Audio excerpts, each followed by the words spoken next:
Mēs jau esam iestādījuši pareizā dziļumā, nav par augstu. Mēs vienmēr pārbaudām sakņu kakliņu, vai tas nav par dziļu. Zemīti pabužinot, mēs jau redzam, ka šeit sākās tās sānu saknītes. Tātad dziļāk par šīm sānu saknītēm stādīt nevajag. Mēs esam speciāli atstājuši šo iedobumu, jo tad, kad mēs liesim ūdeni, tam ūdenim ir kur palikt. Viņš neaizplūst projām. Neaizbēg projām. Bet ja viņi uztaisītu taisnu, tā kā līdzeni virsmu, tad tas ūdentiņš aiziet te zālītei un tam kokam netikt nekas. Mēs veidojam figūras, 3 stūris tas ir, ja? Jā.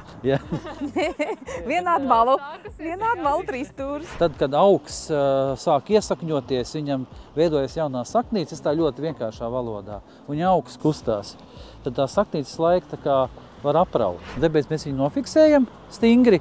Šajā gadījumā 3 mietu metodi, un tā es teiktu 2-3 gadi pilnīgi pietiek. Un tad gan tie mieti jāņem nost, jo, ja to neizdara, neveidojās savi muskuļi, lai viņš pēc tam pats par sevi būtu. Un tad tagad savilks kopā ar šiem te 3, un tad pēc tam piespriegos ar tādām speciālām lentēm.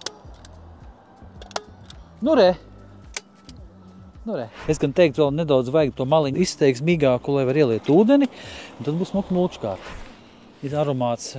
Ir laba, jā? Nu tā, kā kurš mais, jāsaka, bet tādai lētākai, es to vairāk kārtīgi teicu, depo jūs skatāties vai citos veikalos, kas tirgo, jo ir nedaudz dārgāk, tad viņi tā kā tīrāka, no tādiem koka piemaisījumiem. Mēram virsū mulču, tad šajā metodikā vajag taisīt tādu kā bļodu. Ja mēs ejam pēc principa, liekam maisu klāt, tad ir savādāk, tad jātais faktiski līmenī un mulči jāpiemulčē. Nu tā izskatās valns liels, bet nav zeme pie koka, ja? Kas jau ir sakņu kakliņa, kas nozīmē, ka viss ir pareizi. Un pēc tam jau tad nākamgad jau to valnīt var mainīt.